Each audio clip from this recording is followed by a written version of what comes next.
திருப்பூர் மாவட்டம் தாராபுரம் அருகே தனியார் பள்ளி தாளாளர் வீட்டில் தவணை முறையில் திருட்டுச் சம்பவத்தில் ஈடுபட்ட கும்பல் போலீசில் சிக்கியது. திருட்டு பொருட்களை விற்று மது போதையில் சொகுசாக ஊர் சுற்றிய திருட்டு குருவிகளின் பின்னணி என்ன? திருப்பூர் மாவட்டம் தாராபுரம் பொள்ளாச்சி சாலையில் இயங்கி வரும் தனியார் மெட்ரிகுலேஷன் மேல்நிலைப் பள்ளியின் தாளாளர் தான் ராமச்சந்திரன். இவர் குடும்பத்துடன் பள்ளி வளாகத்திலேயே உள்ள வீட்டில் வசித்து வருகிறார். கடந்த 16ஆம் தேதி வெளியூர் சுற்றுலா சென்ற அவர்கள் 25ஆம் தேதி வீடு திரும்பிய போது வீட்டின் கதவு உடைக்கப்பட்டு உள்ளே இருந்த பொருட்கள் திருடப்பட்டிருந்தது தெரிய வந்தது.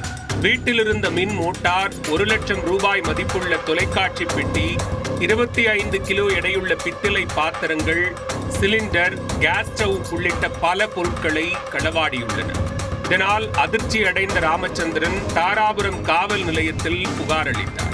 விசாரணையில் ஏற்கனவே தாராபுரம், பழனி, ஒட்டன்சத்திரம், குடிமங்கலம் உள்ளிட்ட பகுதிகளில் வீடுகளில் புகுந்து திருட்டுச் சம்பவங்கள் ஈடுபட்ட கும்பலின் கைவரிசை என போலீசாருக்கு தெரிய வந்தது.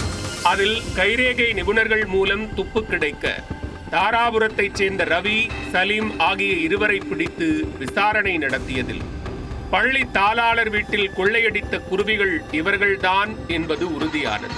இருவரையும் காவல் நிலையத்திற்கு அழைத்துச் சென்று விசாரிக்க கொள்ளை கும்பலின் கூட்டாளிகளான பிரகாஷ், சிவலிங்கம், முத்துக்குமார், பிரகாஷ் உள்ளிட்ட ஒட்டுமொத்த கும்பலும் சிக்கியது.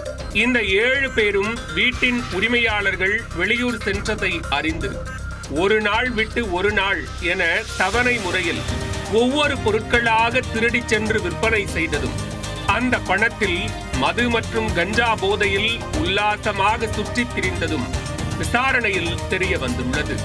மேலும் மாவட்டத்தின் பல்வேறு பகுதிகளில் நிலுவையில் உள்ள திருட்டு வழக்குகளிலும் இவர்களுக்கு தொடர்பிருப்பது கண்டறியப்பட்டது. இதனை அடுத்து திருடப்பட்ட பொருட்களை பறிமுதல் செய்த போலீசார் பலே கொள்ளை கும்பலை நீதிமன்றத்தில் ஆஜர்படுத்தி சிறையில் அடைத்தனர்.